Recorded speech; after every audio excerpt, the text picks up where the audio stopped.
बहुत बेहतरीन क्राउड है, बहुत ही बुरे कंडीशन में, बहुत ही एडवर्स कंडीशन में रह के वहाँ के बच्चे लोग पढ़ाई कर रहे हैं। और जो एडवर्स कंडीशन में रह के पढ़ेगा ना, उसकी सक्सेस रेशियो क्या होगी, उतनी ही अधिक होगी। अपने यहाँ कहावत है ना, गुदरी में ही लाल होते हैं। गुदरी समझते हो ना, जो गंदा जगह होता है वहीं पे लाल होते हैं, मतलब वहाँ पे वो पार्ट है। तो आप लोग भी थोड़ा सा डिसिप्लिन लाइए, जरूरी है। रेगुलरिटी बहुत ज़रूरी है।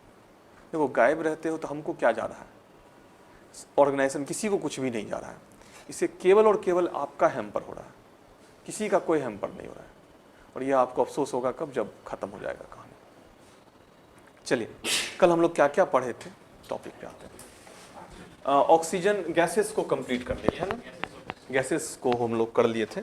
आज हम लोग जो है और इसका दूसरा पार्ट देखेंगे। उसके बाद जो है क्लाइमेटोलॉजी के मैक्सिमम चीज़ों को आज हम लोग कवर करेंगे। और तुम जो बोले थे इकोनॉमिक्स का, मुझे भी लगा कुछ टॉपिक जो है पहले डाल देंगे आप लोगों के लिए, उसको देख लीजिएगा। और उसके बाद जो है तुरंत MCQ NCERT से चीज़ों को लेके आएंगे, ठीक है। करंट अफेयर्स जो पढ़ रहे हो पढ़ते रहिए। करंट अफेयर्स का एक कॉम्प्रिहेंसिव पैकेज जो है, करंट अफेयर्स में एकदम डिज़ाइन और डिफाइंड वे में पढ़ना है, ठीक है। जैसे नेशनल न्यूज़ में भी सारे न्यूज़ हमारे लिए इम्पोर्टेंट नहीं होते हैं, कुछ न्यूज़ हमारे लिए लेकिन बहुत इंपॉर्टेंट होते हैं। इंटरनेशनल न्यूज़ में सारे न्यूज़ हमारे लिए इंपॉर्टेंट नहीं होते हैं, कुछ न्यूज़ बहुत। और वह न्यूज़ कैसे हम डिसाइड करेंगे यह न्यूज़ हमारे लिए इंपॉर्टेंट है, उसका भी कुछ क्लू होता है। जैसे एक बार हम पढ़ाए थे आप लोगों को, यहाँ पे डिस्कस भी किया था। भारत में चुनाव हो रहा था, लोकसभा का कौन सा चुनाव था यह जी? 18वीं लोकसभा की चुनाव थी। 18वीं लोकसभा के चुनाव में पहली बार वोट का प्रयोग करने वाला कौन सा जनजाति था? अंडमान निकोबार और त्रिपुरा का। सही बोल रही है, दो ट्राइब है। क्या नाम है अंडमान निकोबार का? हाँ, ब्रू और सैम्पे। हाँ, वेरी गुड। अब देखो, सारे चीजों को हमें नहीं पढ़ना है, केवल इसी को टारगेट करना है। नेशनल न्यूज है, लोकसभा चुनाव है, ट्राइब है। इसी तरह से इंटरनेशनल न्यूज में भी, मैप में अभी देखो, जैसे force 1 railway force 1 Modi ji जा रहे हैं। हाँ, ऐसा नहीं जो कुछ करने जा रहे हैं मोदी जी, ये डिप्लोमेटिक ये है। ये इंडिया में इससे पहले जवाहरलाल नेहरू भी गए थे, रसिया जाना तो यूक्रेन भी जाना। भारत हमेशा नॉन अलायंस मूवमेंट का। लेकिन कहाँ से जा रहे हैं वो? पोलैंड से जा रहे हैं। पोलैंड से क्या रूट है उनका, यह इंपॉर्टेंट है। क्या पोलैंड लैंडलॉक्ड कंट्री है? पोलैंड की सीमा किन किन देशों से मिलती है? यूक्रेन से मिलती है कि नहीं मिलती? मतलब इस तरह से अब ज्योग्राफी इंटरनेशनल ये है, न्यूज़ है, उससे आपको क्वेश्चन कैसे पिक करना है, ये इंपॉर्टेंट है। इंटरनेशनल लेवल पे इंडेक्स, इस तरह से पहले सिलेबस करंट अफेयर्स का भी बनाना है, समझे। रैंडमली कुछ भी नहीं पढ़ना है। और इस तरह से पढ़ने के बाद क्या होगा, अगर 40 क्वेश्चन करंट अफेयर्स आएगा तो एकदम 100% 35 क्वेश्चन आपके पकड़ाएंगे। 5 क्वेश्चन कितनों पढ़ लीजिएगा नहीं पकड़ाएगा, उसको तुक्का ही मारना पड़ेगा। 35 क्वेश्चन 40 में अगर पकड़ा रहा है तो इससे बेहतर और क्या हो सकता है बस। लेकिन उसको भी डिजाइन देना है। तो आप लोग पढ़ते रहिए। इस तरह से एक कॉम्प्रिहेंसिव मटेरियल तैयार करके आप लोगों को दे दिया जाएगा और उसको जो है आप लोग रिवाइज कीजिएगा। वहां से करंट अफेयर्स का काम आपका चल जाएगा, निकल जाएगा, ठीक है। सब्जेक्ट को लेकर के ज्योग्राफी है, ज्योग्राफी में हम जो पढ़ा रहे हैं वो तो पढ़िए ही पढ़िए, साथ ही साथ खुद से भी थोड़ा क्या कीजिए, तैयार कीजिए, जरूरी है वो। क्योंकि क्लास कभी भी 100% नहीं होता है। और क्लास 100% होता, अभी रॉज में इंसिडेंट हुआ, सबसे अधिक गाली विकास देवी कीर्ति सुना है, सबसे अधिक गाली। क्यों? क्योंकि उन्होंने व्हाइट पार्ट तो दिखाया, सक्सेस रेशियो दिखाया, लेकिन फेल्योर रेशियो कहां दिखाया है? क्लासरूम में अगर 5000 बच्चा एक बार एक बैच में पढ़ता है, उसमें से एको को रिजल्ट नहीं है, एक भी रिजल्ट नहीं है, ऑल आर फेल्योर। रिजल्ट किसका? जो इंटरव्यू देने आता था, तो सबको गुस्सा था। और वह अगर उस पर वो चर्चा कर लिए होते, कभी ऐसे ही डाल दिए होते इसके टफनेस को, जो क्या है कॉम्प्लेक्सिटी एग्जाम का, तो इतनी गाली उनको नहीं मिलती। और ये है भी, मैंने पहले भी क्लास में बोला था, जो यूपीएससी में रिजल्ट खराब हुआ है तो उसके पीछे विकास सर का योगदान है बहुत बड़ा। कभी क्लास में बोले थे आप लोगों के क्लास में, याद है स्टार्टिंग में? क्यों योगदान है? क्योंकि वह बच्चों को क्या किए हैं, बांध लिए हैं। हम करंट अफेयर्स भी दे रहे हैं, हम यूट्यूब चैनल भी चला रहे हैं, हम ये भी दे रहे हैं, बस इतना ही पढ़िए आप। बच्चों के अपने माइंडसेट को डेवलप होने नहीं दिया। और यूपीएससी ऐसा हो ही नहीं सकता है कभी, यूपीएससी कभी ऐसा हो ही नहीं सकता है जो बिना सेल्फ डेवलपमेंट के रिजल्ट आ जाए। और वह क्या किए हैं, सबको एक अपने इसमें माया जाल में डाल दिए हैं। अभी मैंने क्या बोला, इसके बाद भी ज्योग्राफी आपको पढ़ना होगा। इस तरह का एक भी स्टेटमेंट उनका किसी भी चैनल पे दिखा दीजिए तो नहीं दिखेगा, क्योंकि वह जो है वह थोड़ा सा ये इस चीज को लेकर के उनमें यह निगेटिविटी है। क्योंकि और बीपीएससी में भी सेम थिंग है, कहीं किसी कोचिंग से रिजल्ट नहीं हो सकता है जब तक आपका सेल्फ अप्रोच और सेल्फ इनिशिएटिव नहीं काम करेगा, समझे। सब लोगों के लिए है चीज। तो जहां से, और दूसरा यह भी हार्श रियलिटी है, जहां से क्लास खत्म होता है वहां से आपका एक्सरसाइज शुरू होता है, वहां से आपका मेहनत शुरू होता है, यह भी हार्श रियलिटी है। चलिए, तो ये हो गया हमारा गैस। इसके बारे में कुछ किसी को कोई डाउट नहीं है, कुछ पूछना नहीं है ना? नहीं ना? चलिए नेक्स्ट पे हम लोग आते हैं, ब्लैंक स्लाइड लेते हैं पहले।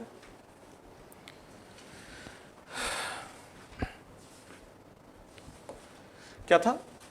वाटर वेपर है ना, जलवाष्प। जलवाष्प से जो हमारे क्वेश्चंस आएंगे, जलवाष्प, वाटर वेपर, ऑब्वियस सी बात है, वाटर का क्या है, यह गैसियस स्टेज है। एटमॉस्फेयर में वाटर तीनों ही स्टेज में रहता है, ठीक है। लिक्विड स्टेज में भी होता है ड्यूरिंग द रेनफॉल, वह वाटर स्टेज में होता है, गैसियस स्टेज में होता है और सॉलिड स्टेज में होता है। सॉलिड स्टेज में कहां होता है? आइस क्रिस्टल के फॉर्म में। आइस क्रिस्टल के फॉर्म में जलवाष्प का बेस्ट उदाहरण कौन सा, यह भी प्रीलिम्स का क्वेश्चन है।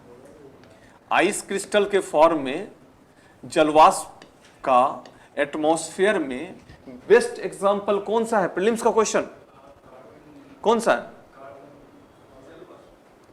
आइस क्रिस्टल के फॉर्म में हिमकण के रूप में वायुमंडल में जलवाष्प होते हैं, इसके सुंदर उदाहरण क्या है? क्लाउड्स, सही बोला। क्लाउड्स में कौन सा क्लाउड?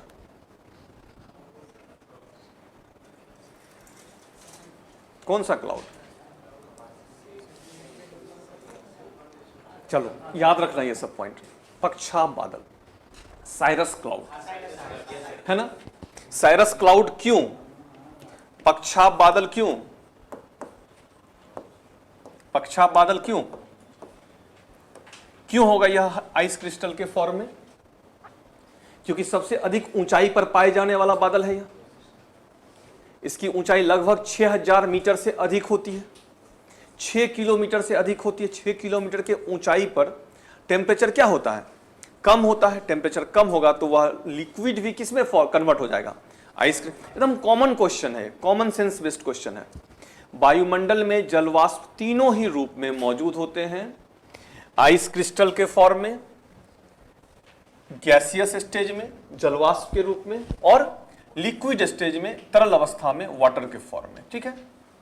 अब समझिए, यह तीनों ही स्टेज जो है वह वायुमंडल में उपलब्ध है। इस तीनों स्टेज में जो कन्वर्जन होता है, वाटर किस में कन्वर्ट होता है? जलवाष्प में। जलवाष्प या वाटर फिर किस में कन्वर्ट हो सकता है? आइस में। कब होता है? जब वाटर के साथ हम टेम्परेचर को क्या करें? वाटर के साथ टेम्परेचर को इंक्रीज करें, बढ़ाएं, तो वाटर किस में कन्वर्ट होगा? जलवाष्प में। और जब इसके टेम्परेचर को हम क्या करें? डिक्रीज करें, तो क्या होगा? वह आइस के फॉर्म में होगा। इसके लिए रिस्पॉन्सिबल कौन है? तापमान है। इसलिए हम लोग पढ़े थे, जल का ना तो निर्माण होता है ना ही विनाश होता है, बल्कि उसके स्वरूप और अवस्था में क्या होता है, और उस स्वरूप और अवस्था में चेंजिंग के लिए कौन रिस्पॉन्सिबल है? टेम्परेचर रिस्पॉन्सिबल है, ठीक है। अब देखिए,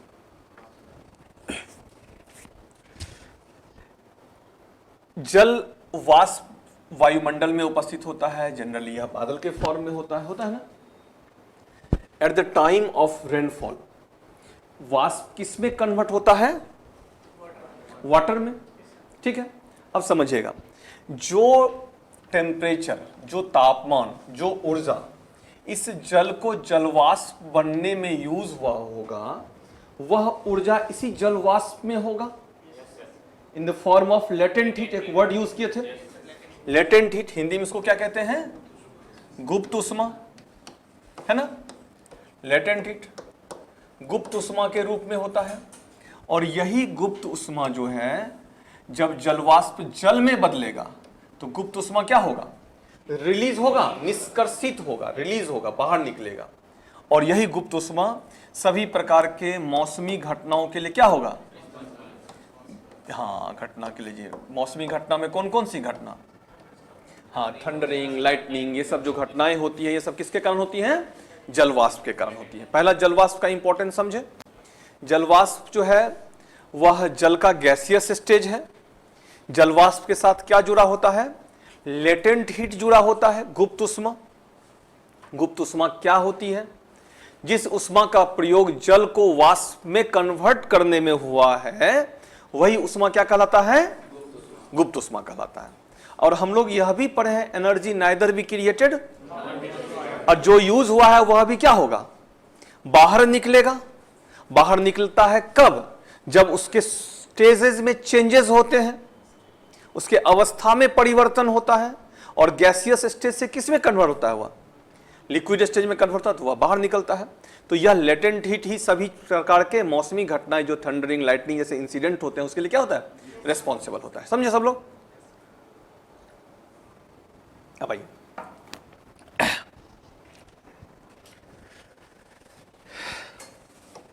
तो एग्जाम पॉइंट ऑफ व्यू से लेटेंट हीट याद रखना है। लेटेंट हीट कहाँ होता है, जलवाष्प में होता है। लेटेंट हीट रिलीज कब होता है, जब जलवाष्प चेंज होता है किसमें, लिक्विड में, वाटर में। और यही लेटेंट हीट सभी प्रकार के मौसमी घटनाओं के लिए जिम्मेदार होता है। दूसरा जो यह वाटर वेपर है, यह water vapour green house effect का भी काम करता है। यह मान लीजिए अर्थ है, यह क्लाउड है, बादल है। बादल कभी कभी डे टाइम में देखें, आफ्टरनून में बादल ढक गया, कवर हो गया पूरा, तो सनलाइट क्या होता है, आता है क्या, नहीं आ पाता है। और अभी मॉनसूनल रिफ्लेक्ट हो जाता है, हाँ, और अभी मॉनसूनल सीजन है ना। तो अभी देखेंगे जो नाइट में क्या होती है, ह्यूमिडिटी बहुत ज़्यादा होती है, और उसमें क्या होता है, क्लाउड का लेयर तो पतला होता है, या क्लाउडलेस स्काई होता है, अचानक से क्लाउड आता है, और मान लो क्लाउडलेस स्काई था, सनलाइट आया और फिर इसको क्लाउड कवर कर लिया, तो क्या यह अर्थ से जो टेरेस्ट्रियल रेडिएशन हो रहा है इसको रिफ्लेक्ट बैक होने देगा, नहीं होने देगा। तो यह क्या होगा, यह यहाँ पे स्टोर होकर रखे रहेगा, ठीक है।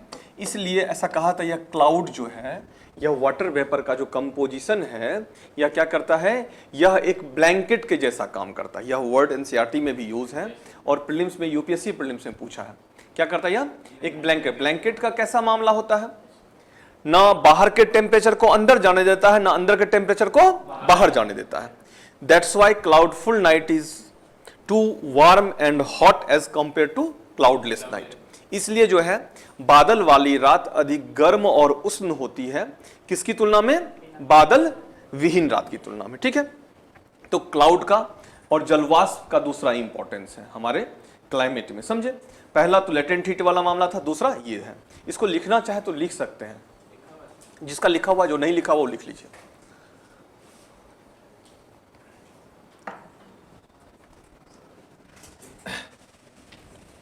अब देखिए,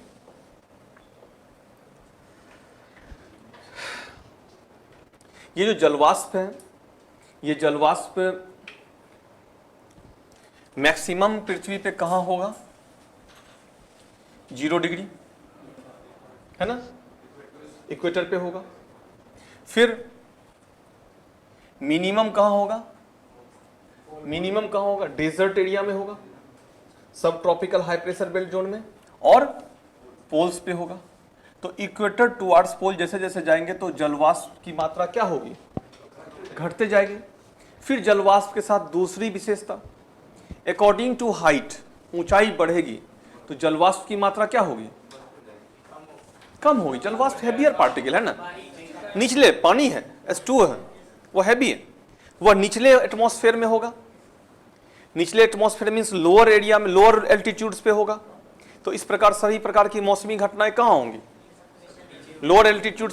ऊपर आसमान में, अंतरिक्ष में कुछ नहीं होता है, वर्षा वर्षा नहीं होती है, ये वर्षा वर्षा कहाँ होती है? हमारे अर्थ के समीप होती है।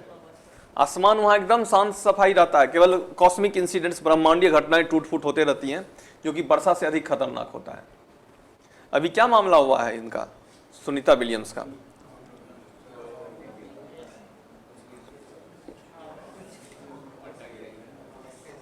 करंट में जरूर तैयार कर लीजिएगा उसको, ठीक है।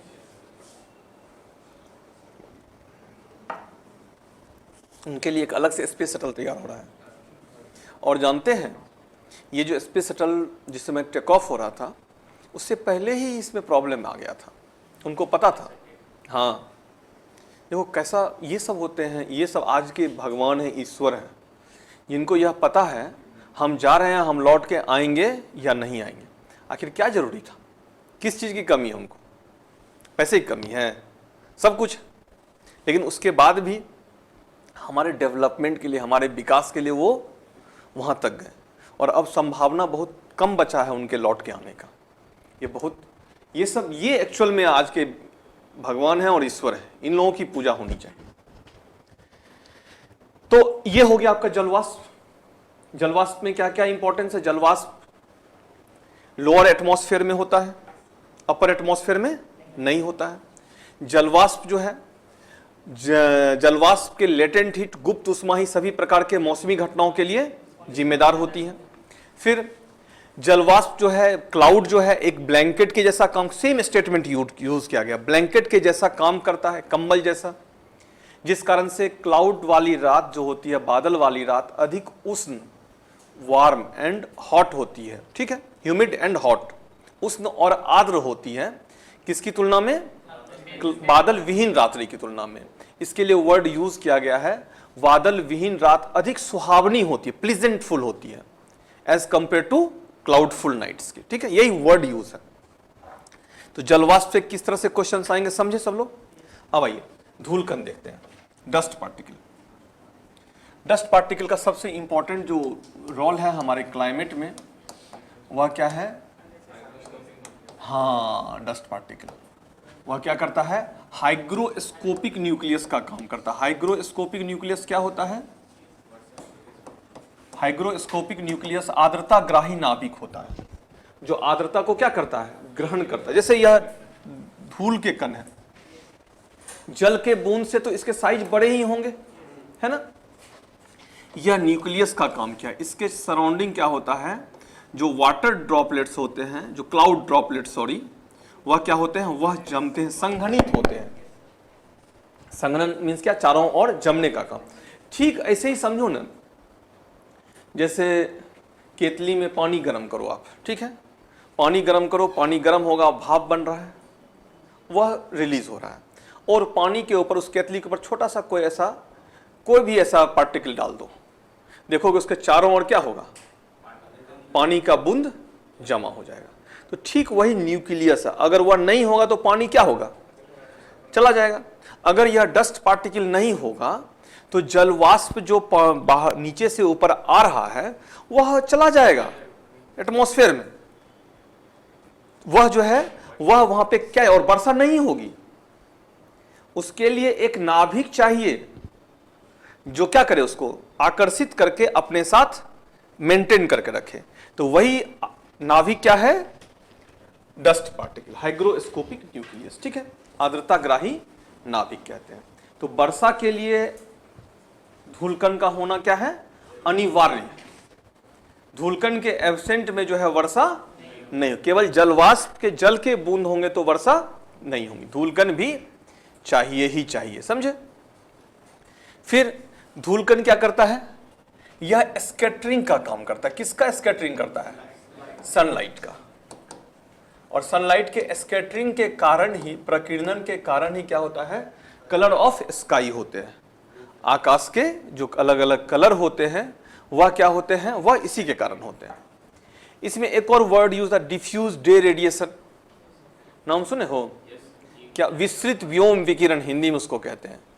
और इसके कारण क्या होता है? मॉर्निंग लाइट और इवनिंग लाइट होता है। Diffuse colour of sky due to scattering of sunlight by the dust particle, and morning light and evening light जो होते हैं वह ड्यू टू डिफ्यूज, उसके लिए जो मैकेनिज्म है वह क्या है, डिफ्यूज डे रेडिएशन, विस्तृत व्योम विकिरण।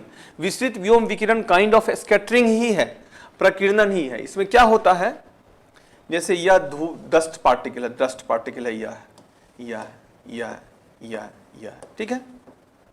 और सनलाइट आया है, सनलाइट आया है और सनलाइट फिर सन आगे चला गया, सनसेट हो गया, अंधेरा हो गया, अंधेरा हो जाना चाहिए, लेकिन सनलाइट आया है, इस धूलकण में टकराया है, टकरा के बाहर लौट रहा है, तो दूसरा धूलकण इसको रोक ले रहा है, बाहर लौटने नहीं दे रहा है। फिर तीसरे धूलकण में टकरा गया है, फिर तीसरा रोक ले रहा है, फिर चौथे धूलकण में टकरा रहा है, फिर वह रोक ले रहा है, और फिर इस तरह से रुकते रुकते क्या होता है, यहां बाहर निकलता है। इसलिए देखोगे सनसेट हो जाएगा, सूर्य अस्त हो जाएगा, लेकिन अचानक से खूब उजाला दिखेगा, दिखता है।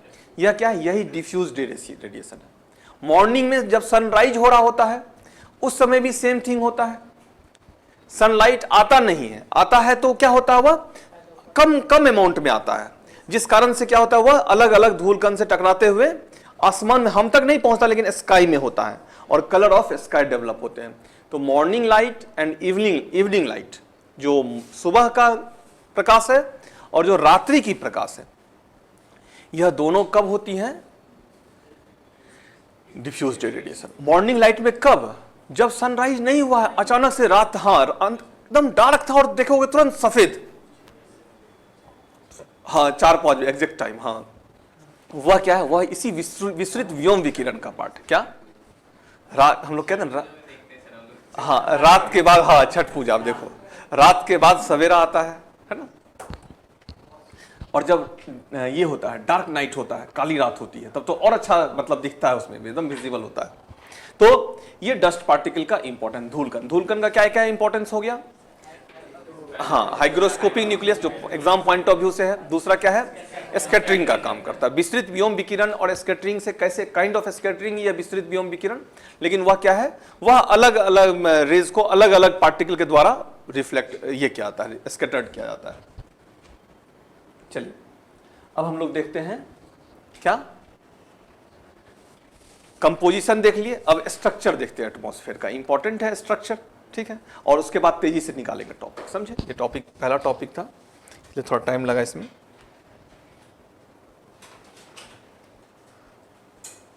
स्ट्रक्चर ऑफ एटमॉस्फेयर, सीधे सीधे फिगर पे आ जाइए। ये अर्थ है,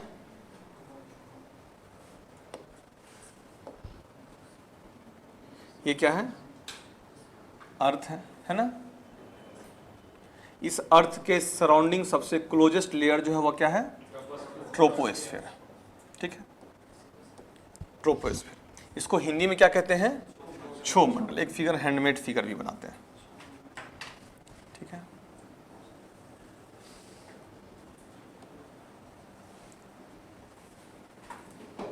ये जो लेयर है क्या है, यह ट्रोपोस्फेयर।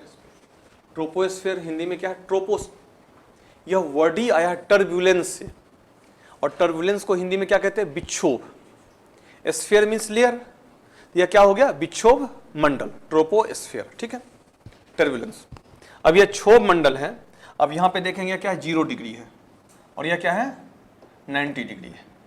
यह इक्वेटर है और यह क्या है, पोल है, ठीक है। अब देखेंगे इक्वेटर पे इसकी ऊंचाई क्या है, अधिक है, और पोल्स पे इसकी ऊंचाई क्या है, कम है। कुछ ऐसा इसका शेप है, ठीक है, 90 डिग्री पे कम है। तो इसके क्या कारण है, इसके लिए बहुत सारे कारण जिम्मेदार है। कौन कौन से हैं, शेप ऑफ अर्थ, पृथ्वी का आकार, विषुवत रेखा पर अर्थ क्या है, उभरा हुआ है, ध्रुव पे क्या है, चपटा हुआ है। फिर दूसरा टेम्परेचर, टेम्परेचर कैसे रिस्पॉन्सिबल है, 0 डिग्री पे सूर्य की किरणें सालों भर लंबवत पड़ती है। हाँ, टेम्परेचर अधिक होगा, हवा गर्म होगी, हल्की होगी और ऊपर उठेगी, तो इसकी हाइट क्या होगी, अधिक हो जाएगी। जबकि पोल्स पे क्या होता है, सालों भर ठंडी होती है, हवा ठंडी होगी, भारी होगी और नीचे बैठेगी, इस कारण से यहाँ पे इसकी हाइट क्या होती है, कम हो जाती है, समझे। विषुवत रेखा पर इसकी हाइट जो है लगभग 16 से 18 किलोमीटर है, और पोल्स पे इसकी हाइट कितनी है, 12 से 13 किलोमीटर, सॉरी 8 से, हाँ सही बोल रहे, 8 से 10 किलोमीटर। और एवरेज हाइट कितनी है, 12 से 13 किलोमीटर, ठीक है। क्वेश्चन पूछा last year, height of troposphere नहीं पूछा है, क्षोभ मंडल की ऊंचाई। अब ध्रुव पर इसकी ऊंचाई कम है, विषुवत रेखा पर इसकी ऊंचाई क्या है, ज्यादा है। क्यों ध्रुव पर कम है, विषुवत रेखा पर क्यों अधिक है, इसका कारण समझे। पहला तो शेप ऑफ द अर्थ, पृथ्वी के आकार के कारण। दूसरा टेम्परेचर अधिक होता है इस कारण से। एक नेग्लिजिबल इफेक्ट है ग्रेविटेशनल फोर्स में। विषुवत रेखा पर ग्रेविटेशनल फोर्स का मान क्या होता है, न्यूनतम होता है, और पोल्स पे क्या होता है, अधिकतम होता है। ठीक है। अब यह ट्रोपोस्फीयर, इस ट्रोपोस्फीयर में नॉर्मल टेम्परेचर लैप्स रेट का फॉर्मूला लागू होता है, NTLR। यह नॉर्मल टेम्परेचर लैप्स रेट क्या है, 165 मीटर की ऊंचाई पर 1 डिग्री सेल्सियस टेम्परेचर क्या हो रहा है, डिक्रीज कर रहा है। यही नॉर्मल टेम्परेचर लैप्स रेट है, सामान्य ताप हरा स्तर है। अब 165 मीटर की ऊंचाई पर 1 डिग्री टेम्परेचर कम हो रहा है, या 1 किलोमीटर की ऊंचाई पर कितना, 6.5 डिग्री सेल्सियस, 6.5 डिग्री सेल्सियस।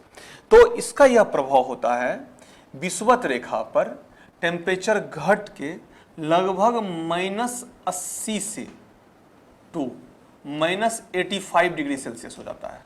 ठीक है। जबकि पोल्स पे कितना होता है, -40 से -45 डिग्री सेल्सियस। क्यों यह कम होता है और क्यों यहां पे घटता अधिक है, क्योंकि डिस्टेंस के कारण।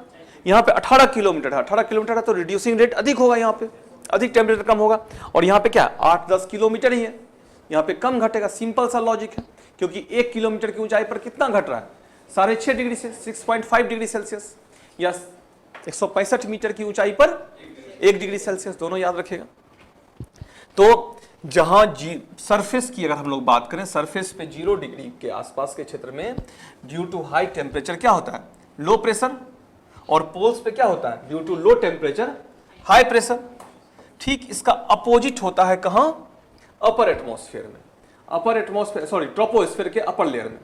यहां पे क्या होगा, टेम्परेचर अधिक घट गया है, हवा अधिक ठंडी है, ठंडी है तो यहां की हवा क्या होगी, भारी होगी। और यहां पे टेम्परेचर कम घटा है, माइनस में है, लेकिन इसके तुलना में कम है, तो यह क्षेत्र हाई प्रेशर का हो जाएगा और यह क्षेत्र क्या होगा, लो प्रेशर का होगा। तो एक एयर का सर्कुलेशन विषुवत रेखा से ध्रुव की ओर होगा, इक्वेटर टुवर्ड्स पोल होगा। समझे ना, सब लोग समझ रहे हैं ना। फिर उसके बाद इसकी विशेषता और क्या होगी, normal temperature lapse rate formula apply हो रहा है। ठीक है। जो डस्ट पार्टिकल है, हमने बोला था भारी होता है डस्ट पार्टिकल, वाटर वेपर, इसका भी वजन अधिक होता है।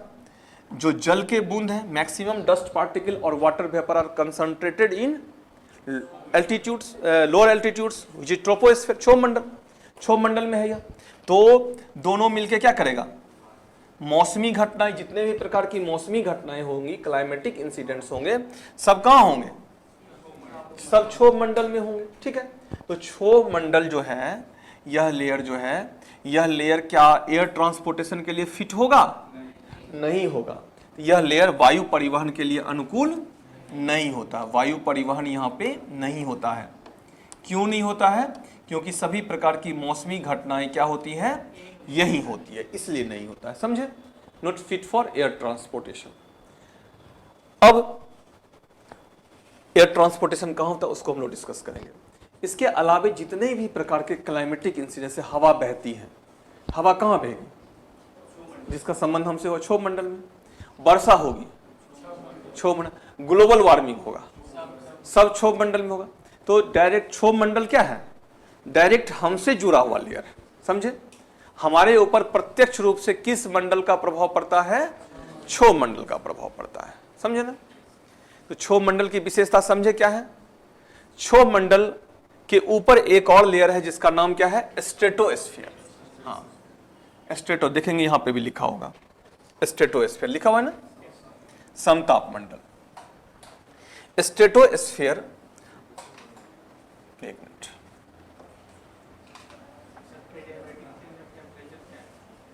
बताएंगे। एडियाबेटिक चेंज ऑफ टेम्परेचर अभी नहीं बताया, आगे बताएंगे उसको। ठीक है। कौन पूछे, आप क्या है एडियाबेटिक चेंज ऑफ टेम्परेचर, कोई?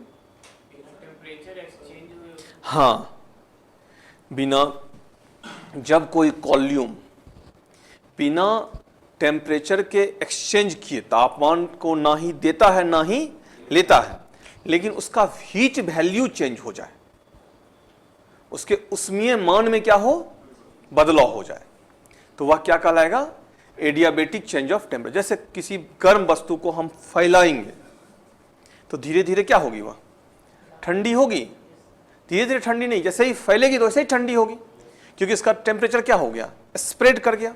और अगर किसी गर्म वस्तु को ही हम अगर श्रिंक करेंगे तो उसका टेम्परेचर क्या होगा, और बढ़ जाएगा।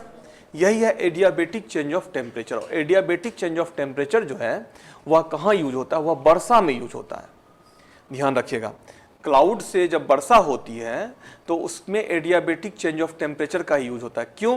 क्योंकि जब वायु गर्म होगी, हल्की होगी, ठंडी होगी, ठंडी होगी तो कंडेंस होगी, लेकिन ठंडी कब होगी, अगर मान लीजिए यहाँ की वायु ठंडी हो रही है और कहीं और की वायु आकर के उसके टेम्परेचर को बढ़ा दे रही है, तो क्या होगा, वह ठंड एक्सचेंज हो जाएगा, वहां पे हीट का एक्सचेंज हो जाएगा। लेकिन यहाँ पे क्या, एक कॉल्यूम में हवा का एक कॉल्यूम, एयर का एक column neither receive the temperature और नॉर रिलीज द टेम्परेचर। ठीक है, ना तो वह रिसीव कर रहा है ना ही रिलीज कर रहा है, but their heat value changed, उसके उष्मीय मान में बदलाव हो रहा है due to spreading and shrinking of air, air के स्प्रेड होने के कारण और सिकुड़ने के कारण।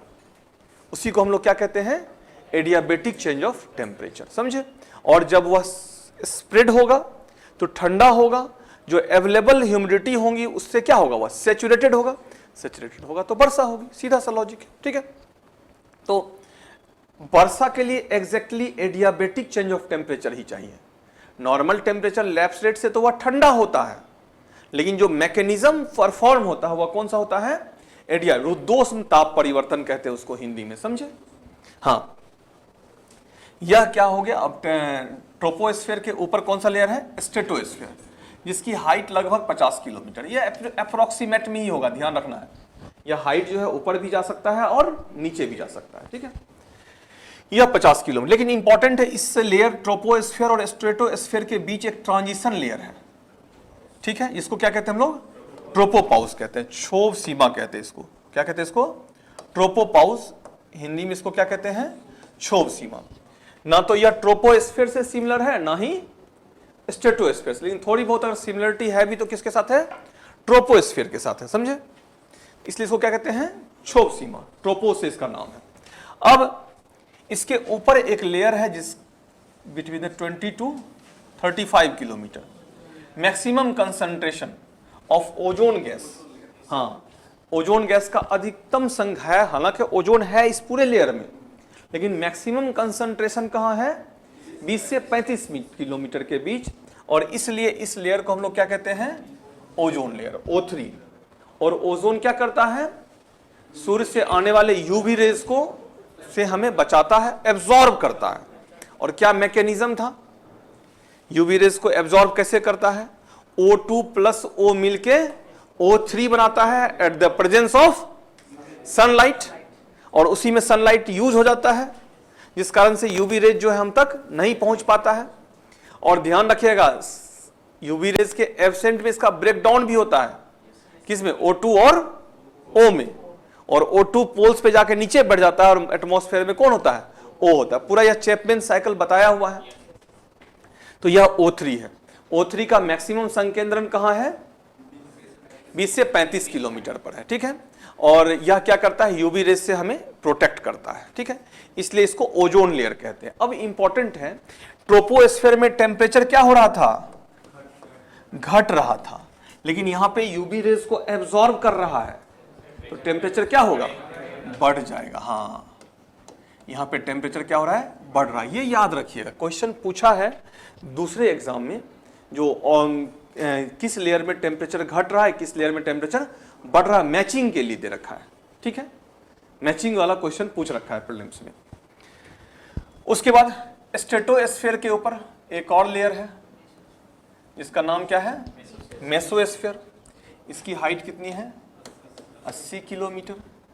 मेसोस्फीयर का सबसे जो इंपॉर्टेंट ये है, यहां पर एक बार फिर से टेम्परेचर क्या होता है, डिक्रीज करता है। क्यों डिक्रीज करता है, क्योंकि यहां पे ओजोन नहीं है। ठीक है, ऑब्वियस सी बात है, यहां पे डिक्रीज किया, फिर इंक्रीज किया, और फिर यहां क्या कर रहा है, डिक्रीज कर रहा है। टेम्परेचर घट रहा है तो यहां पे भी क्या होगा, अगर कोई डस्ट पार्टिकल यहां से आते हुए इसमें आ गया, कुछ जल के बूंद आ गए, डस्ट पार्टिकल, सॉरी यहां से dust particle, cosmic dust particle होगा, जल के बूंद यहां से आ गए, यहां पे भी कंडेंसन होगा, हाइग्रोस्कोपिक न्यूक्लियस होगा, बादल का निर्माण होगा ना, और बादल का निर्माण होगा तो वर्षा होती है। और इस बादल को क्या कहते हैं, नॉक्टिल्यूसेंट बादल कहते हैं। हाँ, नॉक्टिल्यूसेंट बादल। लेकिन इस वर्षा से हमारे ऊपर बहुत प्रभाव नहीं पड़ता। क्यों? क्योंकि वर्षा अमाउंट वाटर का कम होता है, अगर आ रहा होता है तो फिर यहाँ पे टेम्परेचर क्या हो गया, बढ़ हो गया, तो फिर यहीं से इवैपोरेट होकर के ऊपर चला गया। ठीक है, तो यह किसकी विशेषता है, मेसोस्फीयर की। इसको हिंदी में क्या कहते हैं, मध्यमंडल। ठीक है, स्ट्रेटोस्फीयर और मेसोस्फीयर के बीच भी एक ट्रांजिशन लेयर है, इसका नाम क्या है, स्ट्रेटोपाउस। इसको हिंदी में क्या कहते हैं, समताप सीमा। समताप सीमा।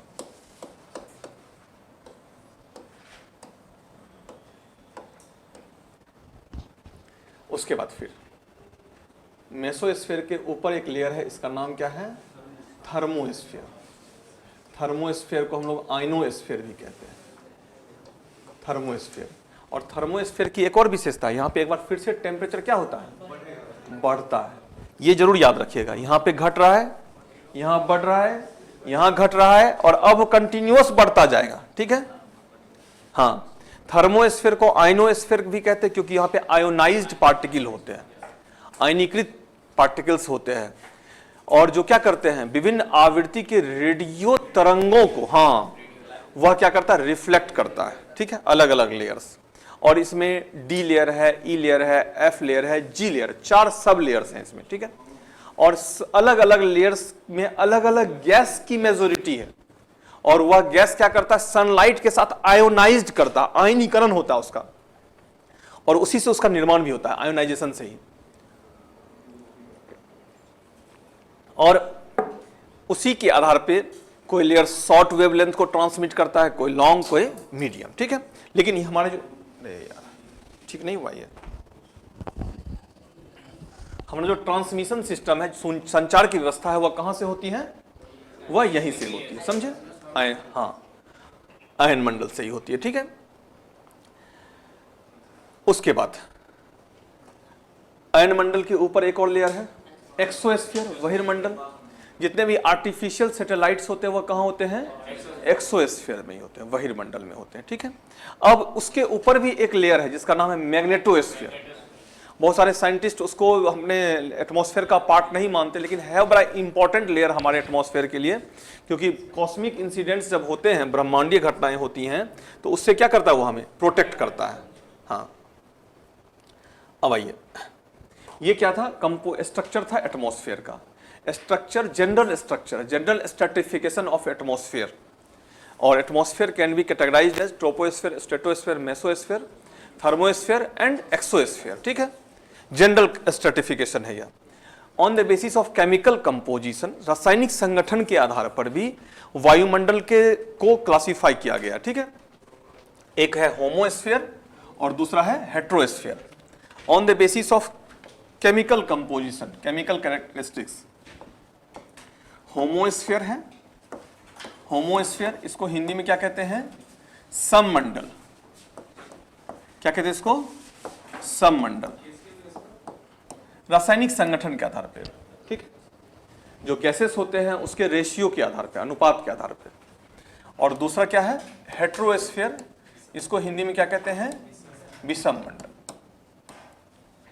ध्यान रखिएगा, होमोस्फीयर में 3 लेयर आता है, कौन कौन सा, ट्रोपोस्फीयर, ट्रोपो, स्ट्रेटो और मेसो। ये तीनों लेयर जो है किसमें आता है, होम। क्योंकि नाइट्रोजन और ऑक्सीजन मेन गैस है, उसके रेशियो में क्या होती है, यहाँ पे सिमिलरिटी होती है, यहाँ पे डिफरेंसेस नहीं होता है। लेकिन हेट्रोस्फीयर, विषम मंडल में क्या होता है, अलग अलग ऊंचाई पे मेजोरिटी ऑफ गैसेस क्या होती है, अलग अलग होती है। जैसे हाइड्रोजन लेयर होगा, हीलियम लेयर होगा, ठीक है, एटॉमिक नाइट्रोजन लेयर होगा, एटॉमिक ऑक्सीजन लेयर, अलग अलग। ठीक है, तो इस तरह से यह लेयर जो है, यह अलग अलग गैस के मेजोरिटी पे होता है, और जैसे नाइट्रोजन लेयर है, सबसे नीचे कौन होगा, नाइट्रोजन लेयर, नाइट्रोजन। उसके बाद क्या होगा, ऑक्सीजन, यह 200 किलोमीटर, 200 से 2000 किलोमीटर तक है। उसके बाद हाइड्रोजन, सॉरी हीलियम, और फिर सबसे हल्का गैस कौन सा है, हाइड्रोजन, 10,000 किलो। लेकिन यह किस फॉर्म में, गैस के फॉर्म में होगा क्या, नहीं, एटम के फॉर्म में होगा, ध्यान रखिएगा। यह गैस के फॉर्म में नहीं होगा, किस फॉर्म में होगा, यह एटॉमिक फॉर्म में होगा, ठीक है। ये अलग अलग लेयर है। यह अलग अलग लेयर किस बेस पे है, रासायनिक संगठन के आधार पे है, ठीक है। होमोस्फीयर और हेट्रोस्फीयर। होमोस्फीयर में कौन कौन सा लेयर आता है, ट्रोपोस्फीयर, स्ट्रेटोस्फीयर, बाकी जो है वह किस में आता है, हेट्रो। इसको याद रखना है केवल, ठीक है।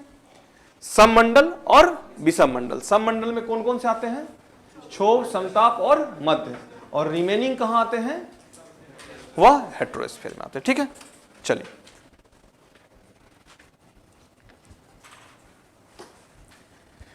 ये अपना कंप्लीट हुआ।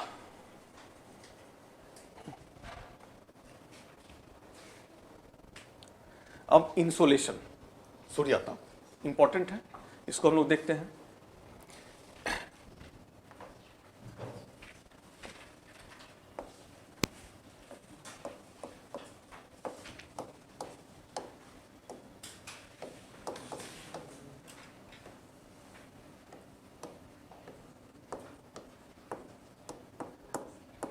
सूर्यताप,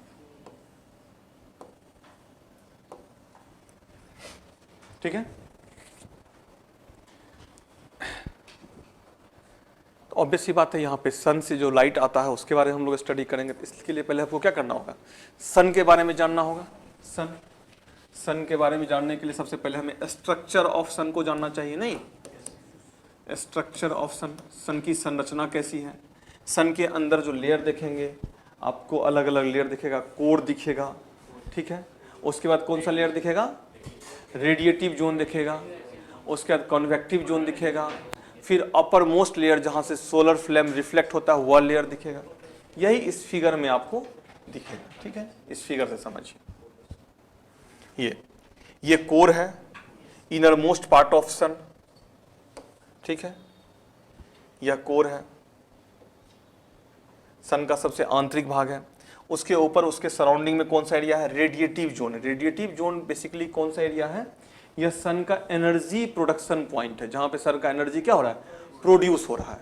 प्रोड्यूस हो रहा है तो किसके प्रेजेंस में प्रोड्यूस हो रहा है, क्या हो रहा है, हाइड्रोजन का बॉन्ड बन रहा है, और हाइड्रोजन बन के क्या बना रहा है, हीलियम। यह न्यूक्लियर नाभिकीय विखंडन और नाभिकीय संलयन, न्यूक्लियर फ्यूजन और फीजन, दो घटनाएं होती हैं। तो यहां पे कौन सी घटना हो रही है, फ्यूजन की घटना, और नाभिकीय संलयन, विखंडन नहीं हो रहा है। ध्यान रखिएगा, यह पॉइंट इंपॉर्टेंट है। सूर्य में ऊर्जा का जो ऊर्जा निर्माण की प्रक्रिया है वह क्या है, नाभिकीय संलयन है, ना कि नाभिकीय विखंडन है। नाभिकीय संलयन किसका, हाइड्रोजन का किसमें कन्वर्सन हो रहा है, हीलियम में कन्वर्सन हो रहा है, ठीक है। ये एरिया जो रेडिएटिव जोन बेसिकली यही मैकेनिज्म पे काम करता है, यही वह मैकेनिज्म है जो कहां परफॉर्म होता है, रेडिएटिव जोन में। फिर रेडिएटिव जोन से एनर्जी बाहर प्रोड्यूस हो रहा है, निकल रहा है। तो यह किस फॉर्म में होता है, ध्यान रखना, 6000 डिग्री सेल्सियस से जब टेम्परेचर अधिक होता है तो टेम्परेचर का जो फ्लो होता है उसके लिए कोई माध्यम नहीं चाहिए। जानते हैं, हम लोग पढ़ते हैं, टेम्परेचर के स्थानांतरण ऊर्जा के प्रवाह के लिए माध्यम की जरूरत होती है, नहीं जानते हैं। लेकिन यहाँ पे किसी माध्यम की जरूरत नहीं होती है। किस फॉर्म होता है, कॉन्वेक्शनल करंट के फॉर्म में होता है। और कॉन्वेक्शनल करंट की विशेषता होती है जिस कारण से इसको कन्वेक्टिव जोन कहते हैं। यह साइक्लिक फॉर्म में होगा, साइक्लिक फॉर्म में होगा, ऐसे गया, फिर अलग अलग चक्र, फिर यहाँ से ऐसे निकला, फिर ऐसे निकला, फिर ऐसे निकला, जहां आएगा वहीं पे क्या होगा, यहाँ खत्म होगा। कंप्लीट रेडिएटिव जोन में इस तरह का यह मैकेनिज्म क्या होता है, चल रहा होता है, ठीक है। यह क्या है, यह कॉन्वेक्टिव जोन है, कॉन्वेक्शनल जोन है, किसका, सन का। Inner most layer of sun is core, second inner most layer is, third inner most layer is. अब कॉन्वेक्टिव जोन से चूंकि एनर्जी का साइक्लिक सर्कुलेशन हो रहा है तो कुछ एनर्जी बाहर भी, देख रहे हैं फ्लेम ऐसे बना हुआ है, नहीं बना हुआ है, ऐसे बना हुआ है, फ्लेम के रूप में बाहर निकलेगा। गैस को जलते हुए देखे हैं, फ्लेम जो होता है क्या होता है, वह बाहर निकलता है, तो वही फ्लेम बाहर निकलता है और वही फ्लेम हमें एनर्जी, हमारा एनर्जी है। अगर यह सब एनर्जी निकल जाएगा तो फिर तो सोलर सिस्टम ही कोलैप्स हो जाएगा। और यह फ्लेम से जो अटरमोस्ट एनर्जी है वह भी 6000 डिग्री सेल्सियस से अधिक है। समझो कितना टेम्परेचर है। अब देखिए ये हो गया। उसके बाद कुछ और लेयर हैं इसके, जैसे फोटोस्फीयर है और क्रोमोस्फीयर है। 2-3 लेयर है जिसके बारे में आपको जानना चाहिए। एक मिनट, ये देखिए फोटोस्फीयर दिख रहा है और ये फोटोस्फीयर दिख रहा है। या photosphere second outer most layer है और आउटर मोस्ट लेयर कौन सा है, क्रोमोस्फीयर।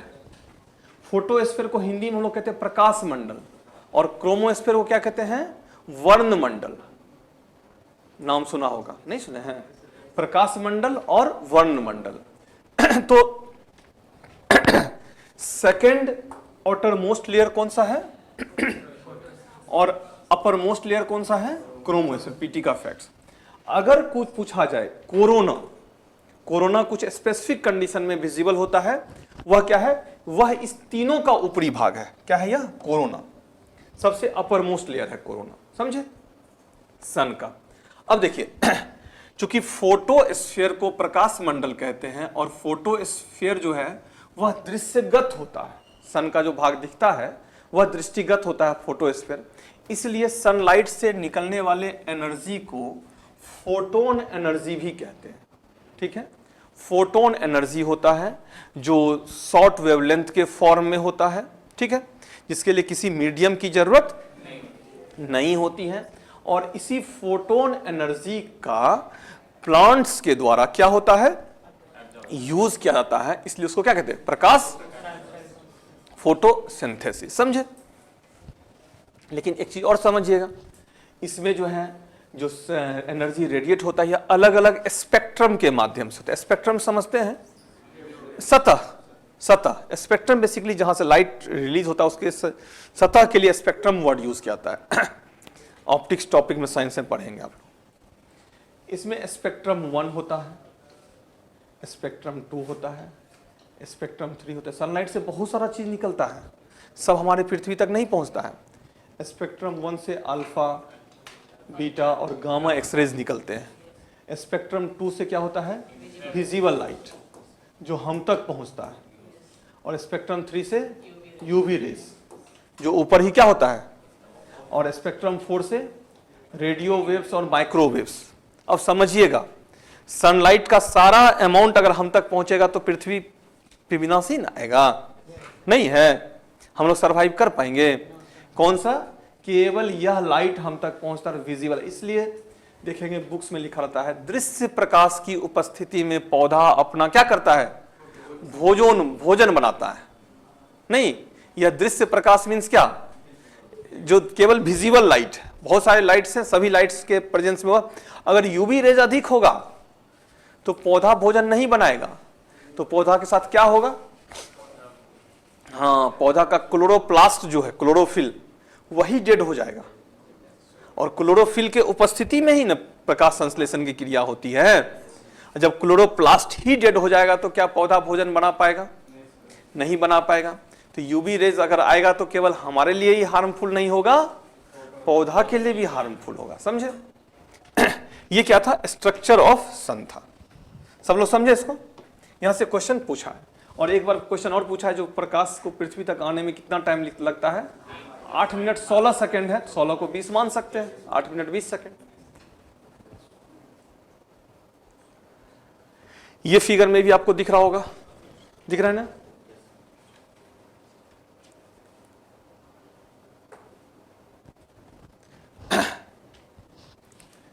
अब distribution of sunlight over the earth surface अगर आप देखेंगे तो सीधे सीधे आप देखिए, sunlight directly overhead,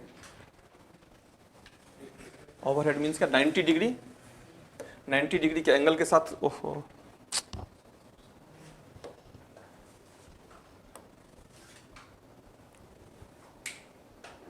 ninety degree के एंगल के साथ कहां होता है, 0 डिग्री, इक्वेटर पे होता है। 0 डिग्री पे होता है। और जैसे जैसे पोल टुवार्ड्स होता है, या क्या होता है, हो रहा है हॉरिजॉन्टल हो रहा है, लो इनकमिंग ऑफ सनलाइट, सनलाइट का एंगल क्या हो रहा है, वह कम हो रहा है। ठीक है, अब देखिए इसको आसान भाषा में समझाते हैं, खुद से फिगर बना के समझाएंगे, सारी चीजें समझ में आसानी से आ जाएंगे। ठीक है, या रेडीमेड फिगर तब होता है जब डिटेल्स में पढ़ा रहे होते हैं, क्योंकि शॉर्ट में है तो थोड़ा सा हमको फिगर बनाने दीजिए। डिस्ट्रीब्यूशन ऑफ सनलाइट में आप देखेंगे सूर्यताप के क्षैतिज वितरण कहाँ पे, पृथ्वी पे। तो दो तरह का होगा, एक क्षैतिज होगा, दूसरा वर्टिकल भी होगा। ठीक है, यह मान लीजिए अर्थ है, यह अर्थ है, यह 0 डिग्री है। ठीक है, पृथ्वी के अक्षीय झुकाव के कारण, ठीक है, पृथ्वी के एंगुलर, यहाँ पे सन का मामला नहीं है। पृथ्वी अगर झुका हुआ नहीं होता तो सनलाइट का जो डिस्ट्रीब्यूशन है कुछ और होता, समझे। ध्यान ना, यूपीएससी में क्वेश्चन पूछने लगा है। यूपीएससी देखो, जनरेशन का टॉपिक सेम है। पृथ्वी का अक्षीय झुकाव 45 डिग्री होता तो सनलाइट का डिस्ट्रीब्यूशन कैसा होता। मतलब क्वेश्चन का क्या हो गया, एक जनरेशन आगे बढ़ गया, ट्रेंड मतलब टॉपिक सेम है। हम लोग अभी पहुंचे हैं जहां पे, वहां से यूपीएससी बहुत पहले निकल चुका है, समझे। तो पृथ्वी के अक्षीय झुकाव के कारण 23.5 डिग्री कर्क रेखा और 23.5 डिग्री मकर रेखा का निर्धारण होता है। अगर 45 डिग्री होता तो 45 डिग्री हो जाता, वह नहीं, कर्क रेखा और मकर रेखा का जगह ही चेंज हो जाता। तो टॉरिड जोन का एरिया क्या होता, बढ़ जाता। टेम्परेट जोन का एरिया क्या होता, मतलब कॉन्सेप्ट है सारा। ठीक है, लेकिन अभी चूंकि पृथ्वी की वास्तविक स्थिति यह है, इसलिए 23.5 डिग्री नॉर्थ और 23.5 डिग्री साउथ,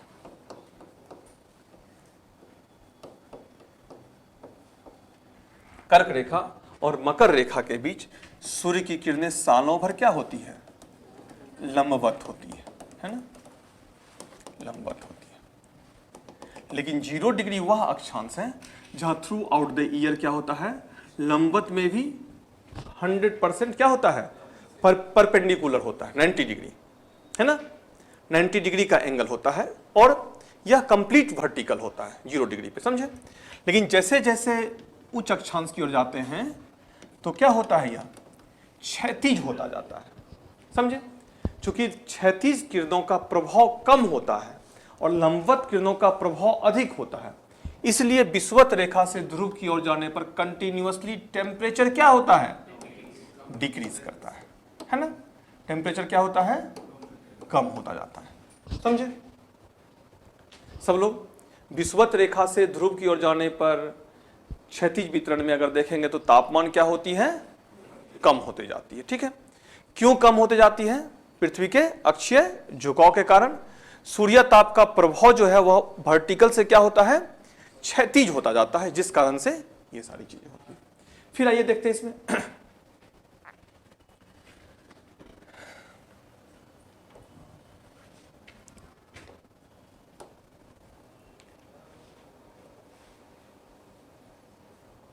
ये फिगर से तो क्लियर होगा, है ना, डायरेक्टली है, ओवरहेड है, लो एंगल, इनकमिंग सनलाइट। ठीक है,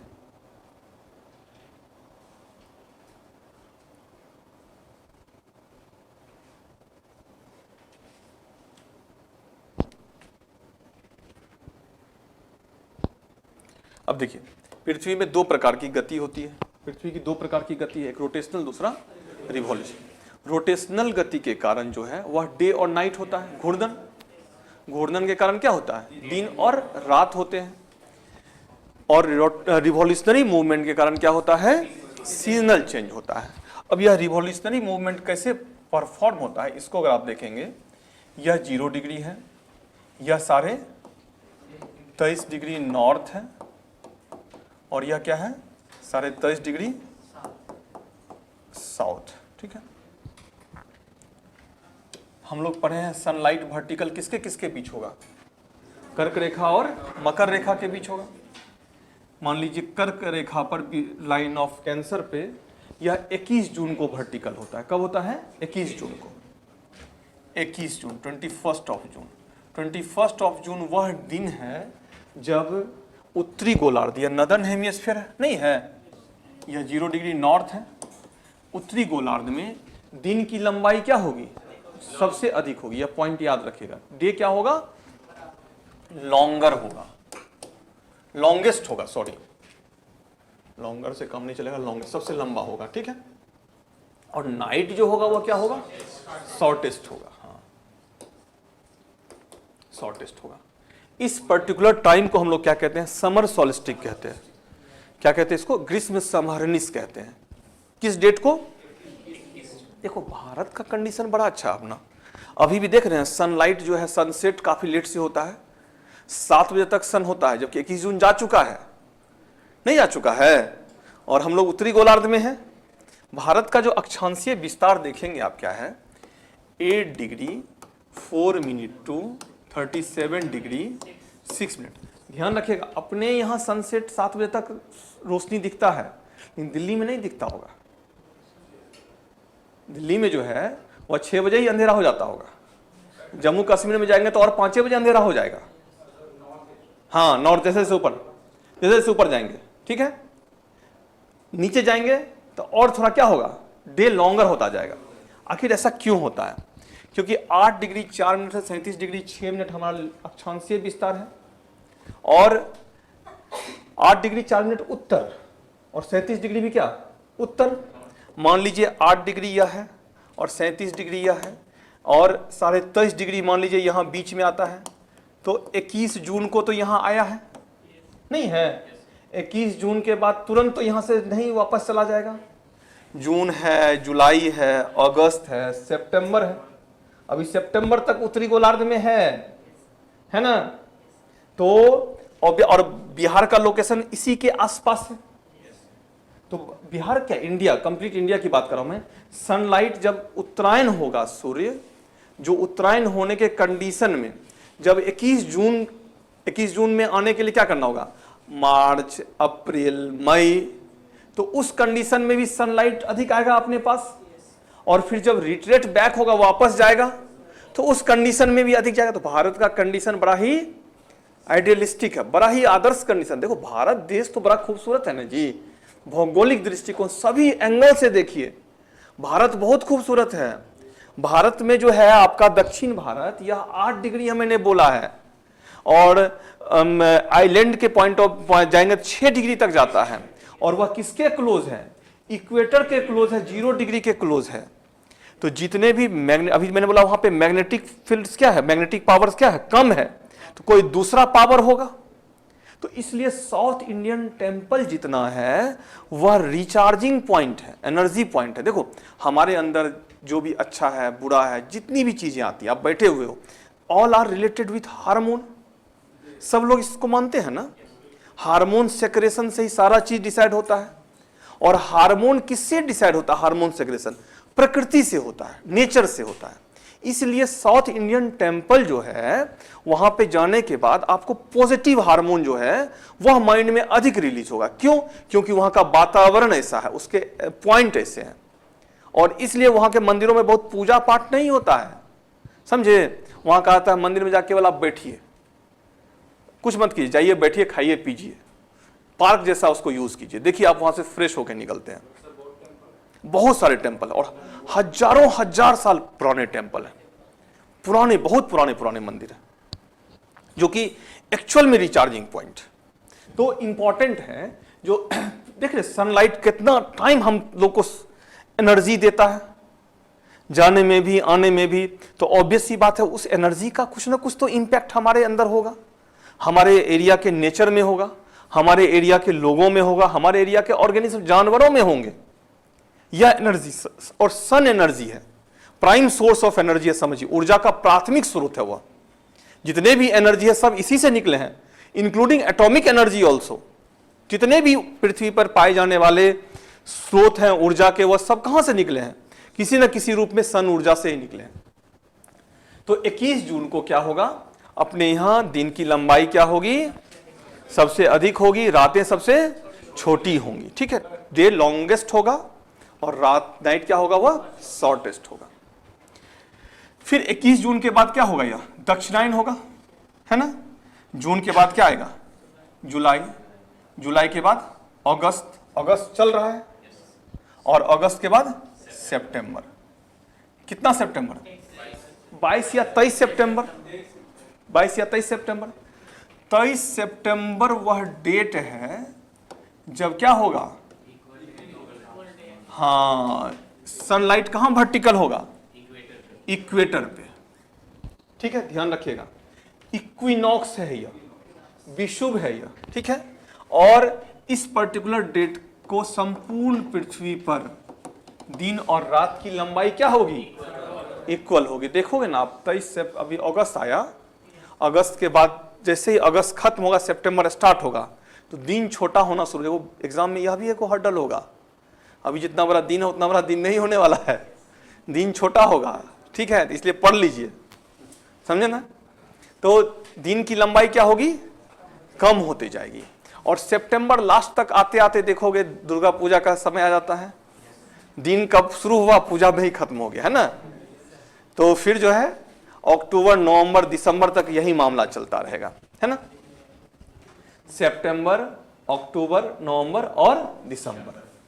22 दिसंबर वह डेट है जब दक्षिणी गोलार्ध में, सदर्न हेमिस्फीयर में डे क्या होगा, लॉन्गेस्ट होगा, और नाइट क्या होगा, शॉर्टेस्ट होगा। लेकिन जो है अपने यहां क्या होगा, नाइट, रात बड़ी होगी और दिन क्या होगी, छोटी होगी। नहीं, नाइट बड़ा होगा, हाँ, नाइट जो है सबसे लॉन्गेस्ट नाइट कब रिकॉर्ड होगा उत्तरी गोलार्ध में, भारत में, 22 दिसंबर को। ठीक है, अब जनवरी, फरवरी और मार्च, 21 मार्च को एक बार फिर से क्या होगा, विषुवत रेखा पर लंबवत होगा, समझे। अब देखो मार्च के बाद अपने यहां 21 मार्च आया है, 21 मार्च तक देखो थोड़ा थोड़ा ठंडा लगेगा, हाँ सेम कंडीशन, मतलब दिन और रात की लंबाई क्या होगी, बराबर होगी पूरे पृथ्वी पे। मार्च में होली का समय होता है, देखते हैं, और होली के समय में देखो हल्की हल्की ठंडी लगती है। क्यों लगती है, क्योंकि सन कहां होता है, दक्षिण होता है। ठीक है, 21 मार्च के बाद देखो जैसे ही होली खत्म होता है वैसे ही तेजी से टेम्परेचर बढ़ता है, क्योंकि सन कहां आ गया, और हम लोग 8 डिग्री से शुरू हो जाता है हम लोगों का। ठीक है, तो मार्च, अप्रैल, मई और जून, अप्रैल मई का महीना देखो कितना खतरनाक होता है। जून में तो भारत देखो कितना अच्छा फेवरेबल कंडीशन है, मई में बहुत टेम्परेचर होता है हमारे यहाँ। क्यों, क्योंकि 8 डिग्री 23.5 डिग्री पे 21 जून को जाएगा, और हमारे अलग अलग क्षांशों पे तो उससे पहले ही लंबवत हो जाएगा, टेम्परेचर बहुत हाई हो जाएगा उससे पहले ही। 21 जून को सबसे लंबा डे रिकॉर्ड होगा, सबसे हॉटेस्ट डे नहीं होगा, ध्यान रखिएगा। सबसे गर्म दिन 21 जून को, तब तो वर्षा शुरू हो जाती है, हाँ मॉनसून। और देखो मई में गर्मी बढ़ा तेजी से, सबसे गर्म महीना हमारे यहां कौन सा होता है, मई होता है। और मई में जैसे ही गर्मी बढ़ी तो ईश्वर का देखो कितना बड़ा कंट्रीब्यूशन है क्लाइमेट। 1 जून को ही क्या होता है, मॉनसून आ जाता है, और वर्षा क्या होती है, शुरू हो जाती है। टेम्परेचर क्या होता है, कम जाता है। अगर वर्षा नहीं होती है तो अभी भी देखते कितना टेम्परेचर बढ़ जाता है। एक्चुअल में टेम्परेचर का कंडीशन हुआ होगा अगर मॉनसून नहीं होगा तो भारत का क्लाइमेट देखो कितना ही खूबसूरत। भारत में बहुत सारी चीजें जो स्पिरिचुअलिटी के पॉइंट ऑफ व्यू से देखोगे ना, एकदम वैज्ञानिक लगता है, एकदम सोच समझ के भारत जैसे देश को बनाया। हाँ, बहुत सोच समझ के, सारा सर्कमस्टांसेस यहाँ के लोगों के फेवरेबल है, एक चेक एंड बैलेंस है, अगर कहीं प्रॉब्लम है दूसरे जगह उसका क्या है, सॉल्यूशन है, सब चीज है यहाँ पे। ये है भारत। तो ये जो है, ये 4 डेट आपको याद रखना है। ठीक है, कौन कौन सा, 21 जून, 23 सितंबर, 22 दिसंबर और 21 मार्च, ये बहुत इंपॉर्टेंट है। ठीक है, अब देखिए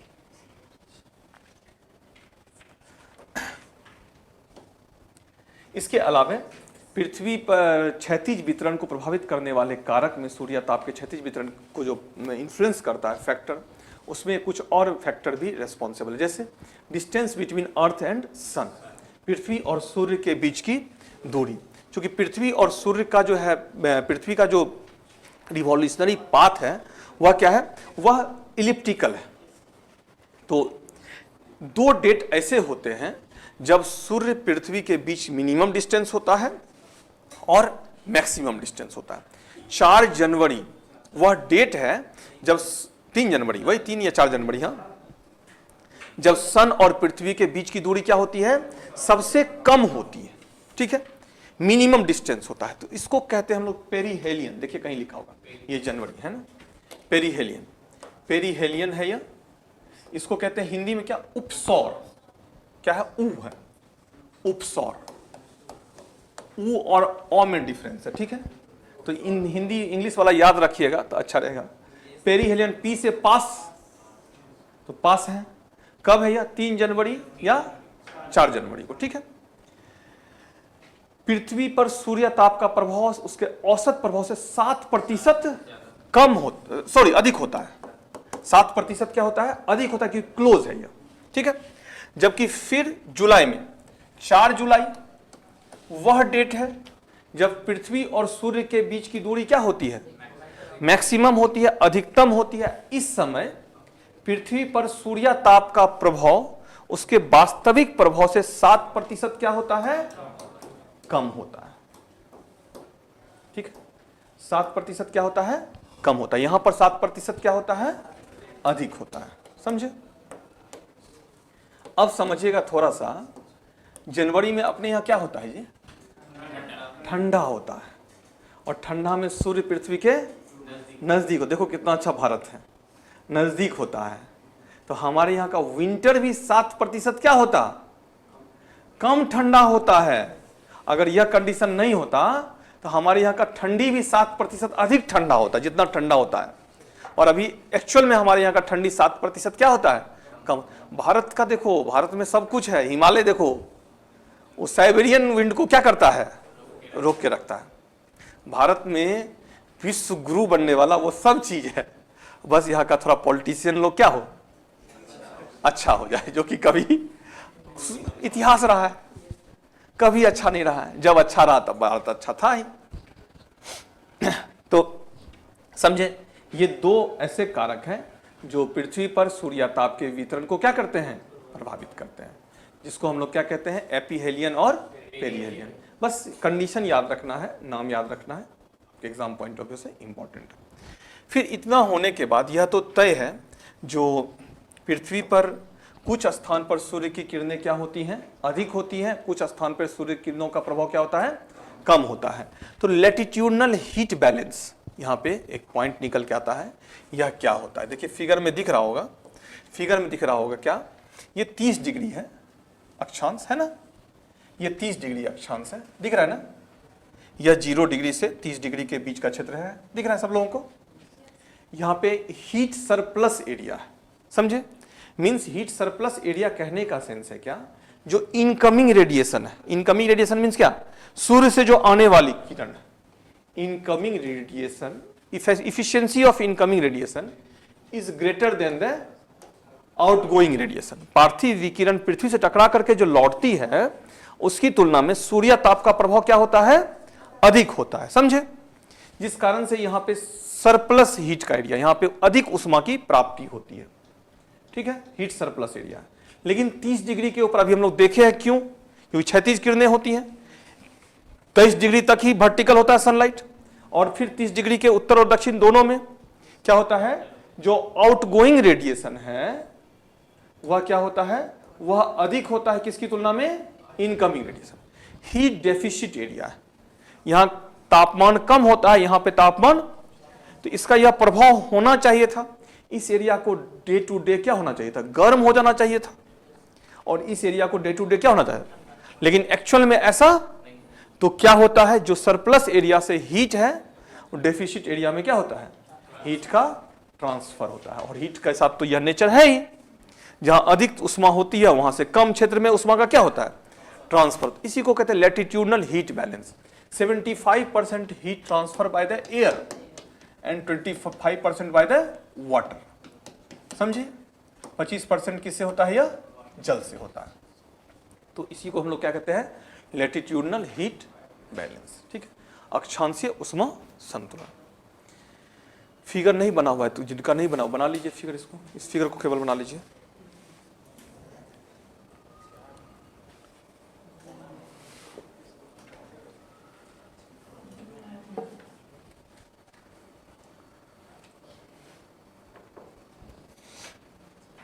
तुम लोग के साथ और बच्चा लोग जो था वो लोग कहाँ हैं? सब अपने अपने घर में पढ़ाई कर रहा है, कांटेक्ट में नहीं है क्या? सिलेक्शन नहीं हुआ? हाँ बुरा लग रहा है, लेकिन लोग अच्छा स्टूडेंट था यार सब। क्या? अच्छा एंट्रेंस ही नहीं दिया, ये तो गलत बात है। उन लोगों की तैयारी भी कुछ लोगों की बहुत अच्छी थी।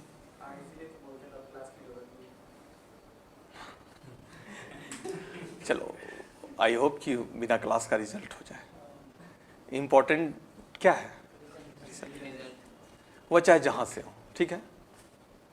अगर उनको लगता है जो क्लास के बिना रिजल्ट होता है मच बेटर, बहुत अच्छी बात है। अब ये तुम कैसे कह सकते हो?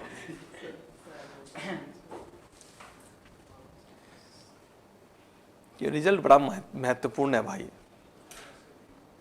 समय जितना बदल रहा है, जितना लेट होगा उतना ही कंपटीशन क्या होगा। सीधे सीधे डेमोग्राफी देखो, डेली तो पॉपुलेशन बढ़ रहा है, डेली डेमोग्राफिक रिपोर्ट आ रहे हैं। क्या बोल रहे हैं?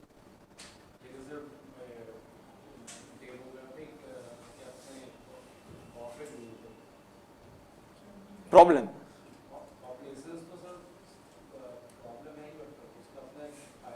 हाँ फायदा है। हम इसको इस सेंस में कह रहे हैं आपका कॉम्पिटिटर नया नया डेली तैयार हो रहा है, डेली डेली नए नए लोग आ रहे हैं आपके बीच और आपको अधिक फाइट देने के लिए तैयार हैं वो। ठीक है, 21 साल से लेकर के 37 साल तक का तो बच्चा आ सकता है, और 21 साल बच्चा अधिक हाई जोश में होगा। जब घर से निकलता है तो तोड़ देंगे फोड़ देंगे एक ही बार में, है ना। जो 5 साल यहाँ रह जाता है फिर उसका एनर्जी क्या होता है, हकीकत से पता चलता है। और जिसके पास motivation level, confidence level high है, उससे आपका कॉम्पिटिशन। हाँ अलग बात है आपके पास एक्सपीरियंस है, अनुभव है, उसका फायदा लेंगे, लेकिन अनुभव भी एक सीमा तक होता है। क्या? सिलेबस भी चेंज हो रहा है, जो नया आ रहा है उसके लिए फायदा है। तो चीज़ों को समझिए। कंपटीशन अब ये इसका तो यूपीएससी में साफ साफ दिखता है, बीपीएससी में भी टॉप 10 में सब फ्रेशर्स है, सब कम एज का बच्चा, सब एक पहले अटेम्प्ट सेकंड अटेम्प्ट में निकालने वाला, सब बीटेक बैकग्राउंड। और यूपीएससी में तो साफ दिखता है, बीटेक वाला यूपीएससी में फर्स्ट अटेम्प्ट में सक्सेस रेशियो बहुत ज़्यादा है, सेकंड अटेम्प्ट में कम था। यह हम लोगों ने भी फील किया है, क्योंकि देखो साइकोलॉजिकल होता है जो, अरे ये तो पढ़ा हुआ ही है, क्या पढ़ेंगे इसको, इतना बार पढ़े हैं। और जब एक बार आप अच्छे से तैयारी करके देते हैं और फाइनल सिलेक्शन नहीं होता तो ऑब्वियस बात सब कुछ पढ़ा हुआ है।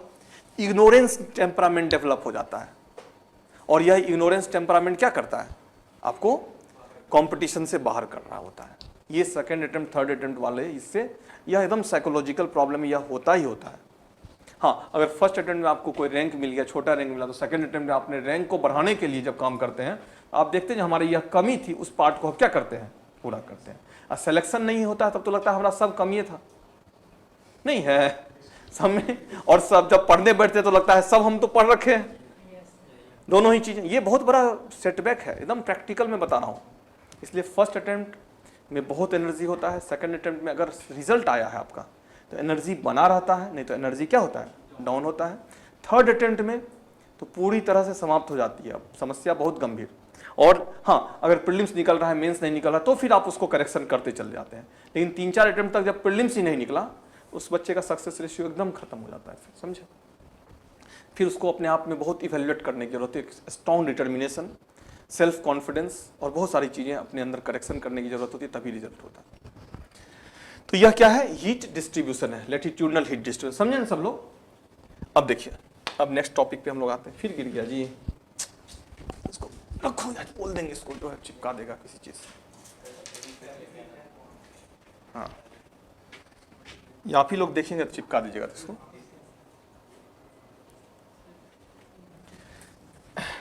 अब देखिए, कन्वर्जेंस और डाइवर्जेंस, ये दो मामला जुड़ा हुआ है। अभिसरण और अपसरण, किससे, वायु से। वायु के अभिसरण का क्षेत्र होता है, दूसरा क्या होता है, वायु के अपसरण का क्षेत्र होता है। एक कन्वर्जेंस एरिया ऑफ एयर होता है, जहां वायु क्या होता है, चारों दिशा से आके मिलती है। यह क्या होता है, लो प्रेशर का क्षेत्र होता है। हवा यहाँ आती है, हल्की होती है, ऊपर उठती है और यहाँ से फिर क्या होता है, यह ठंडी होकर के डाइवर्जेंस होगा। सरफेस पे कन्वर्जेंस है, अभिसरण है, तो ऊपरी वायुमंडल में क्या है, अपसरण है। और अगर सरफेस पे क्या हो रहा है, डाइवर्जेंस, अपसरण हो रहा है, तो ऊपरी वायुमंडल में क्या होगा, अभिसरण होगा, उल्टा चलेगा। समझे, यह लो प्रेशर और हाई प्रेशर से जुड़ा हुआ मामला है। ठीक है, अब देखिए पृथ्वी पर एयर प्रेशर बेल्ट्स, वायुदाब की पेटियां, वायुदाब की पेटियां जो पाई जाती है उसके लिए दो कारक जिम्मेदार है, एक टेम्परेचर, दूसरा पृथ्वी की गति। ठीक है, thermal induced air pressure belts है और dynamic induced air pressure belts है। Thermal induced air pressure belts जो है वह कौन कौन से हैं, वह है इक्वेटोरियल लो प्रेशर बेल्ट। कैसे समझाते हैं सबको, विषुवतीय निम्न वायुदाब की पेटी किससे है, वह थर्मल इंड्यूस्ड है। उसके बाद पोलर हाई प्रेशर बेल्ट क्या है, वह क्या है, थर्मल इंड्यूस्ड है। और दो वायु प्रेशर बेल्ट जो है वायुदाब पेटी है, एक सब पोलर लो प्रेशर बेल्ट और सब ट्रॉपिकल हाई प्रेशर बेल्ट। यह क्या है, पृथ्वी के गति के कारण उत्पन्न होने वाला वायुदाब पेटी है, डायनामिज्म इंड्यूस्ड वायुदाब की पेटी है। तो पृथ्वी पर जो वायुदाब पेटियां हैं उसके लिए दो कारक जिम्मेदार हैं, एक तापमान है, दूसरा क्या है, गति है। कैसे है, हम लोग एक एक करके सबको थोड़ा एक्सप्लेन करते हैं, समझाते हैं। ठीक है, जैसे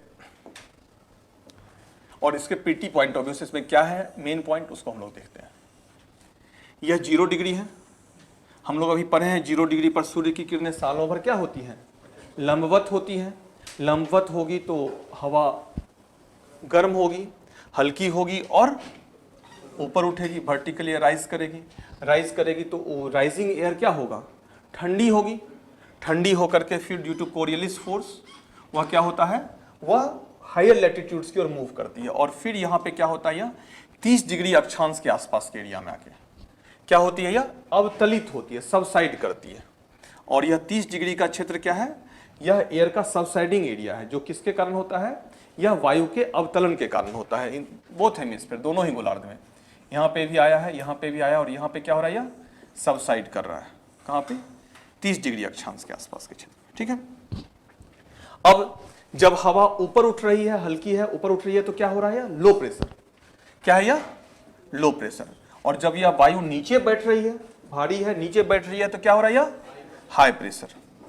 तो एयर हमेशा कहां से कहां चलता है, हाई प्रेशर से लो प्रेशर, या हाई प्रेशर से लो प्रेशर की ओर हवा चल रही है। समझे, फिर उसके बाद यह 60 डिग्री से 65 डिग्री के बीच का क्षेत्र है, इसको हम लोग कहते हैं सब पोलर लो प्रेशर बेल्ट।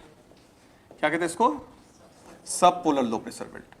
हम लोग यह भी पढ़े हैं, यह भी जानते हैं, विषुवत रेखा से ध्रुव की ओर जाने पर कंटिन्यूअसली क्या होता है, टेम्परेचर कम होता जाता है। एक बल है कोरियलिस बल, कोरियलिस फोर्स। कोरियलिस फोर्स क्या है, कोरियलिस बल, हाँ, एक आभासी बल है जो पृथ्वी के घूर्णन के कारण पृथ्वी के पर उपस्थित सभी गतिशील पिंडों पर प्रभाव डालता है। ठीक है, उसी को हम लोग क्या कहते हैं, कोरियलिस फोर्स। एक इमेजिनरी फोर्स है। अमाउंट ऑफ कोरियलिस फोर्स क्या होता है, from equator towards pole increase करता है। मैक्सिमम कोरियलिस इफेक्ट कहां होता है, पोल्स पे होता है। विषुवत रेखा पे कोरियलिस फोर्स क्या होता है, 0 होता है, मिनिमम, नहीं के बराबर होता है। ठीक है, मिनिमम होता है। इसके इंपैक्ट यहाँ पे जो है, इसलिए चक्रवात विषुवत रेखा पर नहीं बनता है। अब समझिएगा, पोल्स पे दो चीजें हो रही है, टेम्परेचर भी क्या है, कम है। टेम्परेचर का प्रभाव क्या होगा, हवा ठंडी होगी, भारी होगी और नीचे बैठेगी। कोरियलिस फोर्स क्या करेगा, वह उसको, किसी भी वस्तु को अपने सरफेस से दूर फेंकने की टेंडेंसी रखेगा। कोरियलिस फोर्स यहां पे क्या है, अधिकतम है, और टेम्परेचर क्या है, मिनिमम है। टेम्परेचर और कोरियलिस फोर्स का प्रभाव जो होगा एक दूसरे के रिवर्सेबल इफेक्ट होगा, एक दूसरे के उल्टा प्रभाव के रूप में होगा। इसलिए पोल्स पे जो है टेम्परेचर का प्रभाव अधिक प्रभावी होता है, जिस कारण से कोरियलिस फोर्स का प्रभाव क्या हो जाता है, नेग्लिजिबल, गौण हो जाता है। और तापमान के प्रभाव के कारण हवा ठंडी होती है, भारी होती है और नीचे बैठती है। लेकिन सब पोलर एरिया बिटवीन 60 डिग्री से 65 डिग्री लैटिट्यूड में efficiency of Coriolis force is higher than the temperature, जिस कारण से यहां की हवा क्या होती है, ऊपर उठा दी जाती है। क्यों, कोरियलिस बल के प्रभाव से ऊपर उठा दी जाएगी तो हवा ठंडी होगी और फिर क्या होगी, उच्च अक्षांश से निम्न अक्षांश की ओर मुड़ेगी, मुड़ करके फिर क्या होती है यह 30 डिग्री अक्षांश के पास फिर से एक बार सबसाइड होती है, और एक डायरेक्शन इसका इधर जाता है जो पोल पे क्या होता है, अवतलित होता है। अब समझिएगा, यह लो प्रेशर है, यह हाई प्रेशर है, यहां से वायु अवतलित हो रही है, यहां पे कोरियलिस फोर्स के प्रभाव से हवा ऊपर उठा दी जा रही है। यह भी क्या है, लो प्रेशर है, और यह क्या है, हाई प्रेशर है। तो ये हाई प्रेशर जो है टेम्परेचर के कारण है, यह लो प्रेशर जो है पृथ्वी के गति के कारण है। हाँ, यह हाई प्रेशर जो है किसके कारण है, वायु के अवतलन गति के कारण, और यह लो प्रेशर जो है किसके कारण है, टेम्परेचर के कारण। तो मैंने यही बोला था, thermal induced pressure belts and dynamic induced pressure belts, ठीक है। Coriolis force induced pressure belts और Coriolis force directly related with movement of earth, पृथ्वी की गति। अब फिर समझिए, तो air always circulate from high pressure to low pressure. यहां से हवा इधर चलेगी और फिर यहां से इधर चलेगी, यहां से इधर चलेगी। ये पूरा का पूरा सेलुलर सर्कुलेशन हुआ, और सेलुलर सर्कुलेशन में यह कौन सा सेल है, हेडली सेल, नाम सुने हैं, हेडली सेल। यह कौन सा है, फेरल सेल। यह कौन सा है, पोलर सेल। 3 सेल है, ठीक है। अब देखिए, एक हवा इधर से इधर चलेगी ना, एक हवा इधर से इधर चलेगी, इसको नॉर्थ ईस्ट ट्रेड विंड कहते हैं, और इसको क्या कहते हैं, साउथ ईस्ट ट्रेड। दोनों एयर कन्वर्जेंस होता है कहां पे, विषुवत रेखा के आसपास। तो इसको इसलिए कहते हैं इक्वेटोरियल विषुवत रेखीय convergence zone, ITCZ zone, inter tropical convergence zone, अंत उष्ण अभिसरण क्षेत्र, जहां नॉर्थ ईस्ट ट्रेड विंड और साउथ ईस्ट ट्रेड विंड आपस में आकर मिल रही है, और मिलने के बाद ऊपर उठ रही है। ऊपर उठने के बाद क्या हो रहा है, कंडेंस होगा, बादल बनाएगा, और प्रतिदिन क्या करेगा, यह वर्षा लाएगा। तो विषुवत रेखीय क्षेत्र की विशेषता समझे, यहां पे एयर सबसाइड कर रहा है, अवतलित हो रहा है ना, अवतलित हो रहा है, तो यहां पे प्रेशर क्या होगा, हाई होगा। चक्रवात की जगह क्या बनेगा, प्रति चक्रवात बनेगा। दोनों ही गोलार्ध में हाई प्रेशर होगा, तो क्या वर्षा होगी, नहीं। जितने भी ट्रॉपिकल डेजर्ट है, जितने भी उष्णकटिबंधीय मरुस्थल है, सबका लोकेशन कहां होगा, जितने भी उष्णकटिबंधीय मरुस्थल कहां होंगे, 30 डिग्री अक्षांश के आसपास। फिर सब पोलर लो प्रेशर बेल्ट है दोनों ही गोलार्ध में, जहां पे क्या ठंडी वायु और गर्म वायु, पछुआ वायु आपस में आके मिल रही है। तो ऑब्वियस ही बात है, यह क्षेत्र क्या बनाएगा, वाताग्र बनाएगा। यही हम लोग देखे थे, और यही इस फिगर में है, जो ही फिगर डिलीट किए थे, ये वाला फिगर है ना। अब देखिए तो सेम थिंग,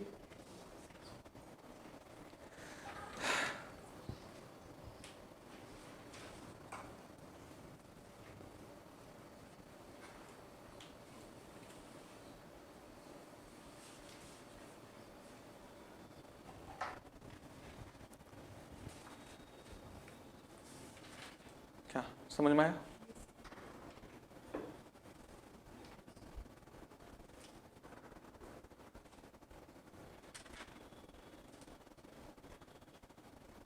ट्रॉपिकल डेजर्ट्स कहाँ कहाँ हैं, अमेरिकन ट्रॉपिकल डेजर्ट्स का नाम बताइए, नॉर्थ अमेरिकन, उत्तरी अमेरिका के उष्णकटिबंधीय मरुस्थल का नाम बताइए। हाँ वेरी गुड, कौन बोला,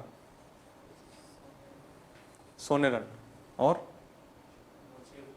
मोजाबे और चिवान, वेरी गुड। हाँ, दक्षिण अमेरिका का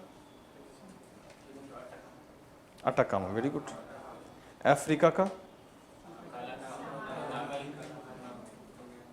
सालाहारी, कालाहारी और नामीबिया। हाँ अच्छा, एशिया का ट्रॉपिकल डेजर्ट्स बताइए।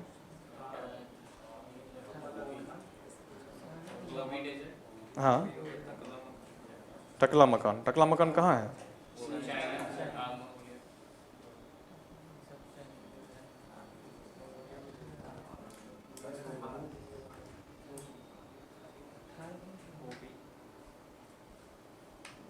टकला-मकान कहाँ है? चीन में। टकला-मकान कैसा डेजर्ट है? ट्रॉपिकल है, टेम्परेट डेजर्ट है ना। ईरान का डेजर्ट बताइए। ये रिजल्ट आया बीपीएससी वाला क्या? अभी मेंस का रिजल्ट आया क्या? शायद रिजल्ट आया, बच्चा लोग कुछ कॉल कर रहा है, लगता हुआ है। देखो तो अभी रिजल्ट आया क्या?